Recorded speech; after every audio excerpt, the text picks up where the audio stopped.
السلام عليكم ورحمة الله نحمده ونصلي على رسوله الكريم أما بعد فأعوذ بالله من الشيطان الرجيم بسم الله الرحمن الرحيم لن ينال الله لحومها ولا دماؤها ولكن يناله التقوى منكم صدق الله العظيم اللهم صل على محمد وعلى آل محمد كما صليت على إبراهيم وعلى آل إبراهيم إنك حميد مجيد اللهم بارك على محمد وعلى آل محمد كما باركت على إبراهيم وعلى آل إبراهيم إنك حميد مجيد কাছে দূরে যারা দেখছেন এবং শুনছেন আপনাদের সবাইকে জানাচ্ছি আন্তরিক শুভেচ্ছা এবং অভিনন্দন।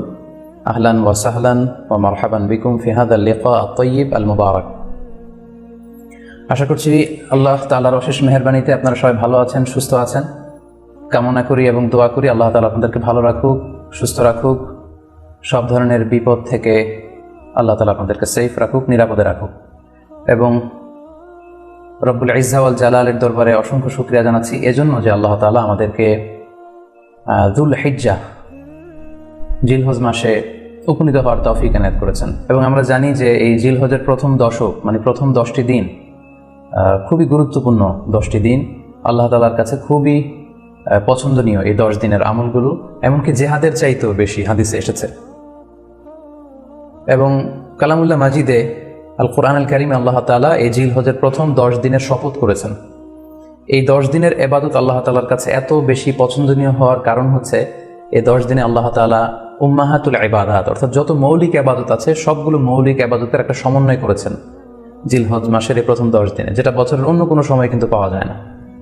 কারণ এই 10 দিনের ভেতরে সালাত আছে, নফল সিয়াম আছে, সাদাকা আছে, কুরবানি আছে, হজের প্রসঙ্গটা আছে, যেটা বছরের অন্য কখনো এরকম উম্মাহাতুল ইবাদাত অর্থাৎ যত মৌলিক ইবাদত আছে সব মৌলিক ইবাদতের কম্বিনেশন সমন্বয় বছরের কোনো সময় কিন্তু আসলে হয় না, যেটা হয়ে থাকে জিলহজ মাসের প্রথম এই 10 দিনের ভেতর। এজন্য এই 10 দিনের ইবাদত আল্লাহ তাআলার কাছে অত্যন্ত বেশি প্রিয়। এজন্য আল্লাহ রাসূল সাল্লাল্লাহু আলাইহি ওয়াসাল্লাম এই 10 দিনে যাতে আমরা বেশি বেশি নফল ইবাদত করি আমাদেরকে উৎসাহিত করেছেন। পাশাপাশি আমরা যেন বেশি বেশি তাহমিদ, তাহলিল, তাকবীর দিয়ে এই 10টি দিনকে মুখরিত করে রাখি, এজন্য তিনি আমাদেরকে আদেশ করেছেন। এজন্য এই 10টি দিনে আমরা যেন বেশি বেশি সুবহানাল্লাহ ওয়ালহামদুলিল্লাহ লা ইলাহা ইল্লাল্লাহু আল্লাহু আকবার এই আজকারগুলো যেন আমরা বেশি বেশি পড়ি।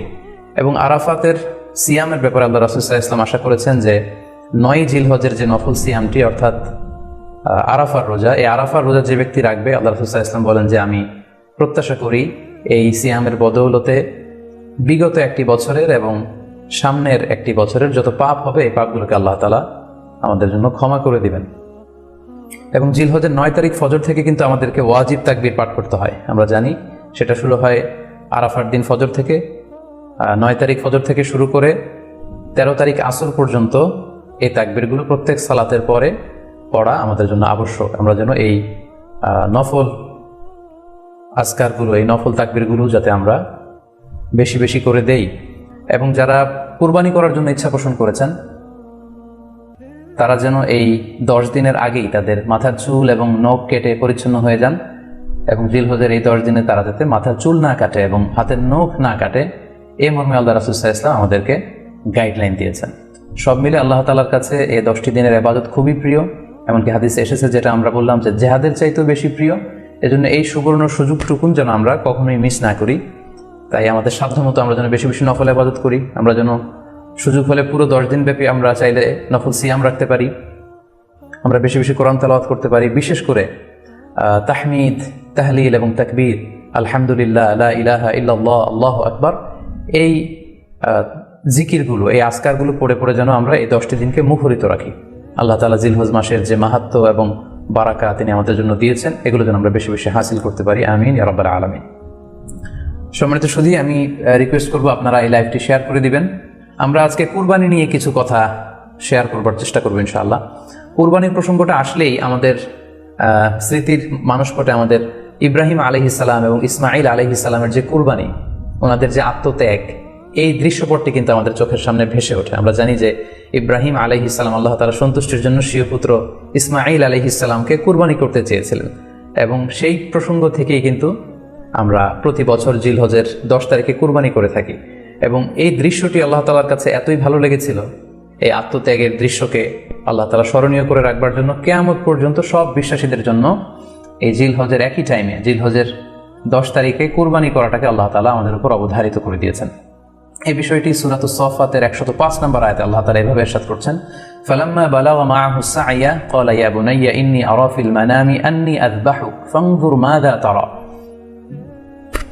অর্থাৎ ইসমাঈল আলাইহিস সালাম যখন একটু বড় হলেন, বাবার সাথে হাঁটতে পারেন, দৌড়াদৌড়ি করতে পারেন, ঠিক তখন ইব্রাহিম আলাইহিস সালাম স্বপ্নে দেখলেন যে তিনি ইসমাঈল আলাইহিস সালামকে কুরবানি করছেন, এবং স্বপ্ন দেখেই তিনি সরাসরি ছেলের সাথে কনসালটেশনে গেলেন, পরামর্শ করলেন যে বাবা, আমি তো স্বপ্নে দেখেছি যে আমি তোমাকে কুরবানি করছি, ফানজুর মাযা তারা, what do you think about it, what's your opinion about it, তোমার মতামত কি সেটা তুমি আমাকে বলো। তখন সাইয়েদনা ইসমাঈল আলাইহিস সালাম অত্যন্ত সাহসিকতার সাথে বলিষ্ঠ একটি জবাব দিয়েছিলেন, সেটাও আল্লাহ তাআলা কোরআনে সরাসরি কোট করেছেন। তিনি বলেছিলেন, ক্বালা ইয়া আবাতি ফাআল মা তু'মার সাতাজিদুনি ইনশাআল্লাহু মিনাস সাবিরিন। অর্থাৎ, হে আমার সম্মানিত পিতা, আপনি যেমনটি স্বপ্নে দেখেছেন, আল্লাহ তাআলা আপনাকে যেমন আদেশ করেছে আপনি ঠিক তেমনটিই করুন, আপনি ভয় পাবেন না, ইনশাআল্লাহ আপনি আমাকে ধৈর্যশীলদের অন্তর্ভুক্ত পাবেন। একটু কি কল্পনা করা যায় যে সাইয়েদনা ইসমাঈল আলাইহিস সালাম ছোট্ট শিশু, তিনি যখন শুনলেন যে বাবা তাকে কুরবানি করবে, জবাই করবে, তার প্রত্যুত্তরে তিনি বলেছিলেন, বাবা, আমি ভয় পাচ্ছি না, আমি আপনাকে নিয়ে চিন্তিত, আপনি ভয় পাবেন না, বরং আপনি যা আদিষ্ট হয়েছেন আপনি তাই করেন। কারণ নবীরা যখন স্বপ্নে কিছু দেখে সেটা সাধারণ মানুষের মতো স্বপ্ন নয়, সেটা ওহী, সেটা আল্লাহর পক্ষ থেকে আদেশ। তো আপনি আমাকে ধৈর্যশীল পাবেন, আপনি ভয় পাবেন না। সাইয়েদনা ইব্রাহিম আলাইহিস সালাম ইসমাঈল আলাইহিস সালামকে কুরবানি করতে শুরু করলেন, জবাই করতে শুরু করলেন। আল্লাহ তাআলার কাছে দৃশ্যটি এত ভালো লাগলো, আল্লাহ তাআলা সাইয়েদনা জিবরাইল আলাইহিস সালামকে দিয়ে জান্নাত থেকে একটি বকরি বা মেষ পাঠিয়ে দিলেন। সাইয়েদনা ইসমাঈল আলাইহিস সালামকে ছুরির নিচ থেকে সরিয়ে ফেলা হলো, আর সেখানে ইসমাঈল আলাইহিস সালামের পরিবর্তে একটি জান্নাত থেকে আনা বকরি বা ছাগলকে সেখানে কুরবানি করা হলো। আল্লাহ তাআলা বললেন, কদ সাদ্দাকতা রুইয়া, ইব্রাহিম, তুমি তো তোমার স্বপ্নকে সত্যায়ন করেছো, বাস্তবে রূপান্তরিত করেছো, তুমি তো এই কঠিন পরীক্ষায় সফলতার সাথে উত্তীর্ণ হয়েছো। সাইয়েদনা ইব্রাহিম আলাইহিস সালাম পরীক্ষায় উত্তীর্ণ হলেন, এবং বাপ বেটার এই দৃশ্যায়নটি আল্লাহ তাআলার কাছে এত ভালো লেগেছে, আরশের উপর থেকে আল্লাহ তাআলা এত পছন্দ করেছেন ওনাদের স্যাক্রিফাইসকে, কুরবানিকে, কিয়ামত পর্যন্ত আমরাও যাতে কুরবানি করি আল্লাহ তাআলা আমাদের জন্য এটাকে অবধারিত করে দিয়েছেন। সম্মানিত শুধু এখানে আমাদের জন্য সবচেয়ে বড় যে শিক্ষণীয় বিষয় সেটি হচ্ছে সাইয়েদনা ইব্রাহিম আলাইহিস সালামের ঔরসে যখন ইসমাঈল আলাইহিস সালাম আসে, তখন তাফসীর এসেছে ইব্রাহিম আলাইহিস সালামের বয়স ছিল 86 বছর। Could you imagine that? 86 বছর বয়সে যখন একটা সন্তান আল্লাহ তাআলা ওনাকে দান করলেন, আল্লাহ তাআলা বললেন যে সেই সন্তানকে তুমি জবাই করো। আমরা অনেক দম্পতির কথা জানি, তাদের সন্তান হয় না, 15 বছর, 20 বছর, 25 বছর পর অনেক সময় তাদের সন্তান হয়। সেই সন্তানটাকে তারা কত পছন্দ করে, সেই বাচ্চাটাকে তারা কত আদর করে। তো 86 বছর বয়সে আল্লাহ তাআলা ইসমাঈল আলাইহিস সালামকে দান করেছিলেন। এই আদরের সন্তানটাকে আল্লাহ তাআলা বলেন তুমি কুরবানি করো।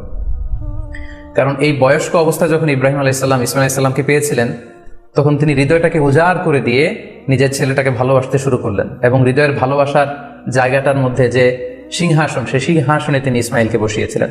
আল্লাহ তাআলা চেয়েছিলেন যে ইসমাঈলকে সেখান থেকে সরিয়ে ওই ভালোবাসার সিংহাসনের জায়গাটাতে তুমি যেন আল্লাহ তাআলাকে স্থান দাও, এবং সেই পরীক্ষাটাই তিনি বেসিক্যালি সাইয়েদনা ইব্রাহিম আলাইহিস সালামের কাছ থেকে করেছিলেন, এবং সেই পরীক্ষায় সাইয়েদনা ইব্রাহিম আলাইহিস সালাম সফলতার সাথে উত্তীর্ণ হয়েছিলেন। অর্থাৎ আল্লাহ চেয়েছিলেন যে তোমার হৃদয়ের ভালোবাসার সবচাইতে বড় জায়গাটা হচ্ছে ইসমাঈলের, তোমার পুরো হৃদয়টা জুড়ে আছে ইসমাঈল, আমি চাই তুমি আমার সন্তুষ্টির জন্য এই ইসমাঈলকে বিলিয়ে দাও, এই ইসমাঈলকে কুরবানি করে দাও। সম্মানিত শুধু এই স্টোরিটা থেকে আমাদের জন্য শিক্ষা হচ্ছে যে সাইয়েদনা ইব্রাহিম আলাইহিস সালামের হৃদয়ের সবচাইতে পছন্দনীয় বিষয়টা ছিল ইসমাঈল। তিনি ইসমাঈল আলাইহিস সালামকে, নিজের ছেলেকে বেশি পছন্দ করতেন। ইব্রাহিম আলাইহিস সালামের হৃদয়ে যেমনি ইসমাঈল ছিল, আমাদের প্রত্যেকের হৃদয়ে কিন্তু এরকম এক একটা ইসমাঈল আছে, কল্পিত ইসমাঈল, রূপক ইসমাঈল।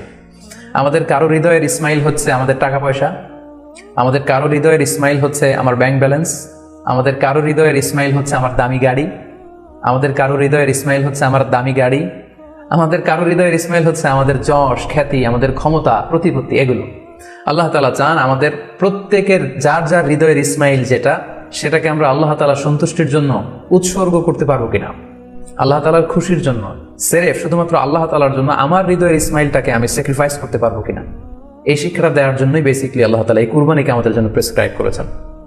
আল্লাহ তাআলা চান যে আমাদের হৃদয়ের পুরো জায়গাটা জুড়ে যেন আল্লাহ তাআলার সন্তুষ্টি, আল্লাহ তাআলার ভালোবাসা, আল্লাহকে যে আমরা ফিল করি, আল্লাহকে যে আমরা ভয় পাই, সেই জায়গাটাতে যেন আমরা আল্লাহ তাআলাকে রাখতে পারি। এটাই মূলত আল্লাহ তাআলা আমাদের কাছ থেকে চান। এবং আমাদের জীবনের সব কাজগুলি হবে শুধুমাত্র কেবলমাত্র আল্লাহ তাআলার সন্তুষ্টির জন্য।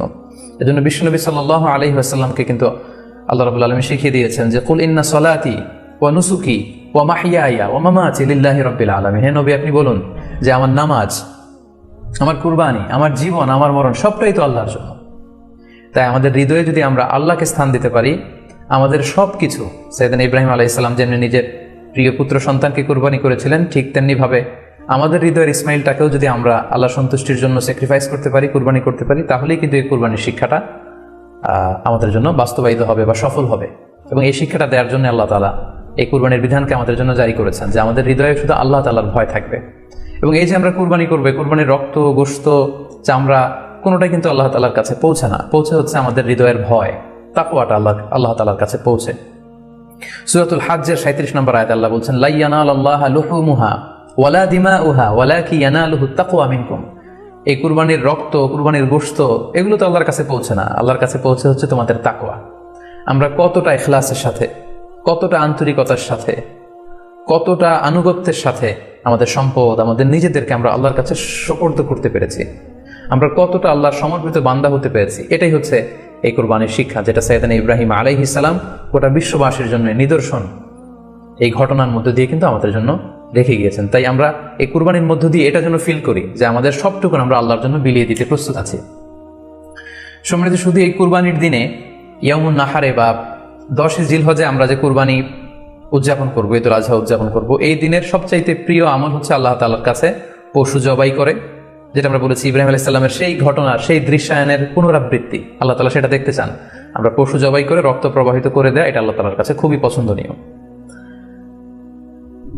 সুনানে তিরমিজিতে এসেছে, আয়েশা রাদিয়াল্লাহু তাআলা আনহা থেকে বর্ণিত, তিনি বলেন, আন্না রাসূলুল্লাহ সাল্লাল্লাহু আলাইহি ওয়াসাল্লাম ক্বাল, আল্লাহ রাসূল সাল্লাল্লাহু আলাইহি ওয়াসাল্লাম বলেছেন, মা আমিলা আদামিয়ুন মিন আমালিন ইয়াউমান নাহর আহাব্বা ইলাল্লাহি মিন ইহরাকিদ দাম।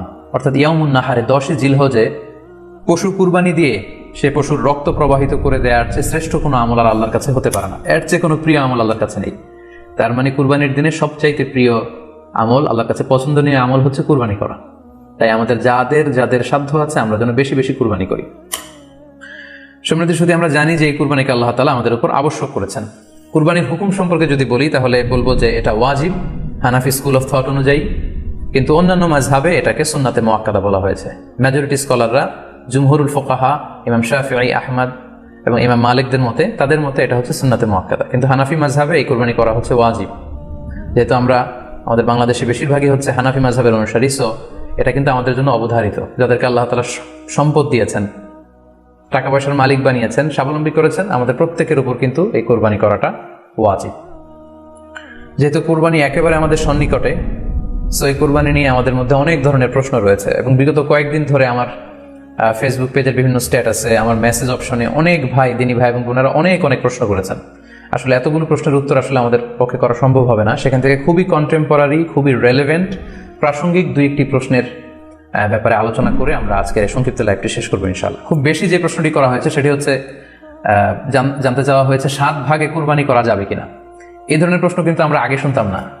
রিসেন্টলি কিছু কিছু স্কলারদের আলোচনা বা এতে করে লোকজন হয়তো বিভ্রান্তিতে ভোগেন কিংবা একটা ধোঁয়াশা তৈরি হয়, ফলে এই প্রশ্নটি করা হচ্ছে। আমরা আবহমান কাল থেকে আমাদের প্রিয় মাতৃভূমি বাংলাদেশে হয়তো ছাগল কুরবানি দিয়েছি অথবা গরু কুরবানি দিয়েছি সর্বোচ্চ 7 ভাগে।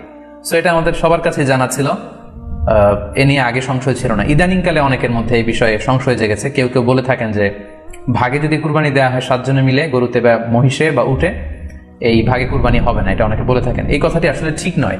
আপনি যদি ভাগে কুরবানি দিতে চান এটি জায়েজ আছে, এবং একটি উটে বা মহিষে বা গরুতে আপনি সর্বোচ্চ 7টি ভাগে কুরবানি দিতে পারবেন ইনশাআল্লাহ। এ ব্যাপারে সহিহ মুসলিমের একটি হাদিসকে আমরা এখানে উল্লেখ করতে চাই। সাইয়েদনা জাবের রাদিয়াল্লাহু তাআলা আনহু থেকে বর্ণিত, তিনি বলেন, ক্বালা হাজাজনা মা রাসূলিল্লাহি সাল্লাল্লাহু আলাইহি ওয়াসাল্লাম, আমরা আল্লাহর রাসূল সাল্লাল্লাহু আলাইহি ওয়াসাল্লামের সাথে হজ করেছি। ফানাহারনাল বাঈরা আন সাবআ, সেখানে আমরা উট কুরবানি দিয়েছি 7 জনের পক্ষ থেকে। ওয়াল বাকারাতা আন সাবআ, আর আমরা সেখানে গরু কুরবানি দিয়েছি 7 জনের পক্ষ থেকে। খুব সুস্পষ্ট, একটি উটে ওনারা 7 জন অংশগ্রহণ করতেন, একটি গরুতে 7 জন অংশগ্রহণ করতেন। তো এই হাদিসের আলোকে অনেকে বলে থাকেন যে এটি হজের সময়, সফরের সময়, কিন্তু মুকিম অবস্থায় 7 ভাগে দেয়া যায় না। আসলে এই কথাটিও ঠিক নয়, কারণ সুনানে আবু দাউদের আরেকটি হাদিসে এসেছে যেখানে আল্লাহ রাসূল সাল্লাল্লাহু আলাইহি ওয়াসাল্লাম সুস্পষ্ট বলেছেন, সেখানে হজ বা কোনো সফরের উল্লেখ নেই, সেটা হচ্ছে জেনারেল স্টেটমেন্ট, অর্থাৎ আল বাকারাতু আন সাবআ, গরুতে সর্বোচ্চ 7 অংশ দিয়ে কুরবানি দেওয়া যায়, ওয়াল জাযুরু আন সাবআ, আর উটের ক্ষেত্রেও সর্বোচ্চ 7 অংশ দিয়ে কুরবানি দেওয়া যায়। তো এই হাদিস, দ্বিতীয় যে হাদিসটি উল্লেখ করলাম, এটা হচ্ছে জেনারেল স্টেটমেন্ট, সেখানে সফর মুকিম কোনো কথা বলা হয়নি। ইন জেনারেলি বলা হয়েছে যে উটে 7 ভাগ দেওয়া যায়, গরুতে 7 ভাগ দেওয়া যায়। সো আমরা যারা ভাগে কুরবানি দিচ্ছি 7 জন মিলে একটি গরু, আপনারা নিঃসন্দেহে সানন্দ চিত্তে নিশ্চিন্তে কুরবানি দিতে পারেন। সহিহ হাদিসের আলোকে এটি সাব্যস্ত, এতে কোনো সমস্যা নেই ইনশাল্লাহ। তবে ভাগে কুরবানিতে কিংবা যৌথ কুরবানিতে কয়েকটি বিষয় আমাদেরকে খেয়াল রাখতে হবে। নাম্বার 1 হচ্ছে নিয়ত। আপনাদের ইন্টেনশনটা ক্লিয়ার হতে হবে। প্রত্যেকেরই যাতে একই ইন্টেনশন থাকে, সবারই যাতে ইন্টেনশন থাকে যে শুধুমাত্র আল্লাহ তাআলার সন্তুষ্টির জন্য আমরা এই কুরবানি দিচ্ছি। এখানে কয়েকজনের যদি ইন্টেনশন থাকে যে আল্লাহ সন্তুষ্ট, অন্যজনের যদি নিয়তে ঝামেলা থাকে, তাহলে কিন্তু কুরবানিটা প্রশ্নবিদ্ধ হয়ে যাচ্ছে। কারণ ইন্নামাল আমালু বিন্নিয়াত, ইয়ানি ইন্নামা সাওয়াবুল আমালি বিন্নিয়াত, সমস্ত কাজের প্রতিদান দেয়া হবে আপনার ইন্টেনশন বা নিয়তের উপর ভিত্তি করে। সো এজন্য যারা খুব বেশি মুখলেস, খুব বেশি মুত্তাকি, তারা অনেক সময় যৌথ কুরবানি দিতে চান না। তাদের সামর্থ্য না থাকলে ছোট একটা ছাগল দিয়ে তারা একাকি কুরবানি দিতে চান। The safe, he want to be in the safer side. কারণ যৌথ কুরবানি দিতে দিতে যে কার মনে কি চিন্তা, কার মনে কি নিয়ত, আমরা কিন্তু কিছু জানি না। সো যদি যৌথ কুরবানি দেন, কুরবানির আগে সবাইকে এটা কনসার্ন করে দেওয়া, রিমাইন্ডার দেওয়া যে ভাই আমাদের কুরবানিটা হবে শুধুমাত্র কেবলমাত্র আল্লাহ তাআলা সন্তুষ্টির জন্য, অন্য কোনো নিয়তের জন্য না থাকে, তাহলে কিন্তু আমাদের কুরবানি বরবাদ হয়ে যাবে। এটা হচ্ছে প্রথম কনসার্ন। 2 নম্বর কনসার্ন হচ্ছে হালাল উপার্জন দিয়ে কুরবানি হতে হবে। যৌথ কুরবানিতে কেউ কেউ যদি এমন থাকে যাদের উপার্জন হালাল না, সেই কুরবানি কিন্তু আল্লাহ তাআলার দরবারে কবুল হবে না। সো এটা খুব গুরুত্বপূর্ণ একটা বিষয়। আরেকটা হচ্ছে লৌকিকতা। লৌকিকতা যদি থাকে তাহলেও কুরবানি কবুল হবে না। যৌথ কুরবানিতে কারো যদি এটা থাকে যে আমার গরুটা সবচেয়ে বড়, আমাদের গরুটা এলাকার সবচেয়ে বড় গরু, এবং সবাইকে বলে বেড়াচ্ছে যে এইবারের গরুটা সবচেয়ে বড় হয়েছে, আমার চেয়ে বড় গরু কেউ দিতে পারে না এই এলাকায়, তো এই জাতীয় যদি লৌকিকতা প্রবণতা কারোর মধ্যে থাকে, তাহলেও কিন্তু তার কুরবানি কবুল হবে না। সো যৌথ কুরবানি যদি আপনারা দিতে চান, এই বিষয়গুলো আমাদেরকে খেয়াল রাখতে হবে। আরো একটি প্রশ্ন খুব বেশি আমাদের কাছে জানতে চাওয়া হয়েছে, সেটা হচ্ছে কুরবানির সাথে আকিকা দেওয়া যাবে কিনা। খুব বেশি আলোচনা হচ্ছে এই প্রসঙ্গটা যে কুরবানির সাথে আকিকা দিয়ে দেওয়া যাবে কিনা। এক্ষেত্রে আমরা উত্তরে বলবো যে কুরবানি এবং আকিকা আপনাদের খেয়াল রাখতে হবে যে ভিন্ন দুটি ইবাদত। প্রথম কথা হচ্ছে ইবাদত ভিন্ন দুটি ইবাদত। কারণ কুরবানি এটা বছরের একটা নির্ধারিত সময়, জিলহজের 10 তারিখে, এবং তারপরে আরো 2 দিন বা 3 দিন, এই সময়গুলোতে আপনি কুরবানি করতে পারবেন। তাহলে এটা হজের মৌসুমে জিলহজ মাসে করতে হয় কুরবানি। কিন্তু আকিকা কিন্তু এরকম না, আকিকাটা যে কোনো মাসে হতে পারে। আকিকাটা হচ্ছে নবজাতক সন্তানের ভূমিষ্ঠ হওয়ার পরে শুকরিয়া স্বরূপ আল্লাহর কাছে যে কুরবানিটা করতে হয়, সেটাকে আমরা বলি আকিকা। হাদিসে এসেছে আকিকা। আকিকার ক্ষেত্রে আল্লাহ রাসূল সাল্লাল্লাহু আলাইহি ওয়াসাল্লাম বলেছে আনিল গুলামি শাতান ওয়া আনিল জারিয়াতি শাত, অর্থাৎ ছেলে হলে 2টি ছাগল দিয়ে আকিকা করো, এবং যদি মেয়ে হয় তাহলে 1টি ছাগল দিয়ে আকিকা করো। তো সেক্ষেত্রে কুরবানিতে কিন্তু এরকম বিধান নেই। কুরবানিতে কিন্তু 1টি ছাগল দিয়ে আপনি কুরবানি করলে কুরবানি হয়ে যাচ্ছে, সেখানে 2টি ছাগল দেওয়া লাগবে এমন কোনো কথা নেই। তো এভাবে আমরা বুঝতে পারতেছি, খুবই স্পষ্টত কমন সেন্স খাটালেও আমরা বুঝতে পারতেছি, এবং আল্লাহ রাসূল সাল্লাল্লাহু আলাইহি ওয়াসাল্লামের ভাষ্যগুলো অনুসারে আমরা বুঝতে পারছি 2 ধরনের ইবাদত। যদিও এই 2 ইবাদতে কিছুটা মিল আছে, কিন্তু 2 সময়ের ইবাদত, 2টা আলাদা, 2টি উপলক্ষ, 2টার আলাদা নির্ধারিত সময় রয়েছে। যেমন আকিকার ক্ষেত্রে সুন্নাহ হচ্ছে বাচ্চা যেদিন জন্মগ্রহণ করবে তার 7ম দিন শেষে 7 দিন পরে আপনি আকিকা করবেন। আল্লাহ রাসূল সাল্লাল্লাহু আলাইহি ওয়াসাল্লাম বলেছেন কুল্লু গুলামিন মুরতাহানুন বিআকিকাতিহি তুযবাহু আনহু ইয়াওমা সাবিহি, প্রত্যেক সন্তানের আকিকা দিতে হয় তার 7ম দিনে, ওয়া ইউহলাকু ওয়া ইউসাম্মা, এবং 7ম দিনে মাথার চুল ফেলে দিতে হয়, তার সুন্দর একটি নাম রাখতে হয়। তাহলে আকিকার বিধান হচ্ছে সম্মানিত সুধী সন্তান জন্মগ্রহণ করার 7 দিন পরে। আমরা বুঝতে পারলাম আল্লাহ রাসূল সাল্লাল্লাহু আলাইহি ওয়াসাল্লামের ভাষ্য অনুযায়ী, কথা অনুযায়ী, কওল অনুযায়ী।